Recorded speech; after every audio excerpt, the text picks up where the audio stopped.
సమంత నాగచైతన్య విడిపోవడానికి కారణం ఎవరో తెలుసా? వాళ్ళు విడాకులు తీసుకోవడానికి కారణం ఏంటో తెలుసా? మీకు తెలుసుకోవాలని ఉందా? ఈ వీడియో చూడండి. So hi hello welcome to Wise Monkeys Media. నేను మీ రాకేష్. సో ఫ్రెండ్, తెలుసు కదా, సమంత నాగచైతన్య విడాకులు అయితే తీసుకోవడం జరిగింది. ఎందుకంటే చాలా మంది మంచి జంట అండ్ గుడ్ జంట అండ్ చాలా మంచిగా వాళ్ళు స్క్రీన్ మీద అవపడితే చాలా ముద్దుగా గుమ్ముకుంటారు. కానీ సడన్గా విడాకులు తీసుకున్నారు. అది విషయం మొన్నటిదాకా అందరు మర్చిపోయింది. కానీ మళ్ళీ హాట్ టాపిక్గా మారింది. వాళ్ళు విడాకులు తీసుకోవడానికి మెయిన్ కారణం ఫోన్ ట్యాపింగ్. అది కూడా ఎవరు చేస్తున్నారో తెలిసిందే కదా, మాజీ సీఎం కొడుకు. తెలుసు కదా, మీకు తెలిసిందే. కేటీఆర్ గారు కూడా ఒప్పుకున్నారు మొన్న మీటింగ్లో. అయితే ఫోన్ ట్యాపింగ్ చేసినాం, లంగర్లతో దొంగలతో ఫోన్ ట్యాపింగ్ చేసినాం, అందరూ అయితే చేయలేదని చెప్పి. కానీ అప్పట్లో సమంత గారు కేటీఆర్ గారు క్లోజ్ ఉండడం అండ్ సమంత కేటీఆర్ పిఆర్ ఒక్కరే ఆ వీడియోలు పెట్టి అండ్ మొన్న విడాకుల తర్వాత సమంత గారి ఇన్స్టాగ్రామ్ అకౌంట్లో కేటీఆర్ గారి పోస్ట్ రావడం జరిగింది.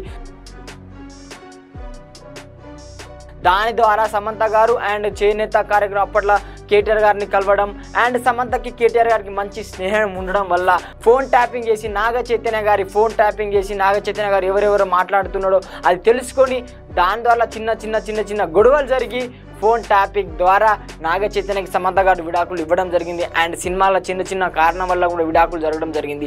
అండ్ ఒకటి చెప్పాలంటే, ఎంత పెద్ద తోపైనా కూడా పర్సనల్ ఉంటాయి. ఎవరి ఫోన్ సీక్రెట్స్ వాళ్ళకే ఉంటుంది, ఎవరిది వాళ్ళకే ఉంటుంది.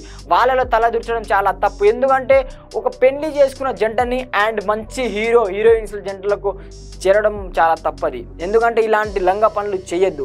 ఎందుకంటే ఒక ఫ్యామిలీ అన్నప్పుడు రెస్పాన్స్ ఉంటుంది, పర్సనల్ ఉంటుంది. ఎవరికైనా పర్సనల్ ఉంటుంది. చిన్నవాళ్ళ నుంచి పెద్దవాళ్ళకి ఎవరి ఫోన్ ఇవాళ ఫోన్ లేకపోతే ఒక్కడు ఉండడు. ఫోన్ లేక అన్నీ ఏమున్నా కూడా ఫోన్లోనే, బయటికి పోవాలన్న ఫోనే, ఇంట్లో ఉండాలన్న ఫోనే, ఏదినా కూడా మన ఫోన్లోనే ఉంటుంది. డాక్యుమెంట్స్ అయినా ఫోన్లోనే ఉంటుంది. కానీ పర్సనల్ ఫోన్ని టాపింగ్ చేయడం అది చాలా తప్పు. చిన్న కారణాల వల్ల ఇప్పుడు సమంత గారు నాగచైతన్య గారు విడిపోవడం జరిగింది. అది ఎంత పెద్ద గొడవ ఏందో కూడా తెలిసిందే. కానీ ఒక మంత్రి ఉండి కూడా ఇలాంటి పని చేయడం చాలా తప్పు. అండ్ మంత్రుల ఫోన్లు పెద్ద ఫోన్లు కూడా చేయడం తప్పు. అండ్ మొన్న మన కవిత గారు కూడా లిక్కర్ స్కామ్లో అవుట్ అవడం జరిగింది. కానీ ఒకటి చెప్తా, తప్పు చేస్తే ఎవరైనా జైలుకి వెళ్తారు. ఇప్పుడు కేటీఆర్ కూడా జైలుకి వెళ్ళే అవకాశం కూడా ఉంది. ఎందుకంటే ఫోన్ ట్రాపింగ్ పెద్ద కేసు. అది హాట్ టాపిక్గా మారిపోయింది. ఈ టాపిక్ ఎక్కడ వెళ్తో తెలియదు. కానీ తప్పు మాత్రం చేయదు. తప్పు చేస్తే జైలు శిక్ష తప్పదు. అండ్ ఇలాంటి టాపిక్స్ కోసం మా ఛానల్ని సబ్స్క్రైబ్ చేసుకోండి.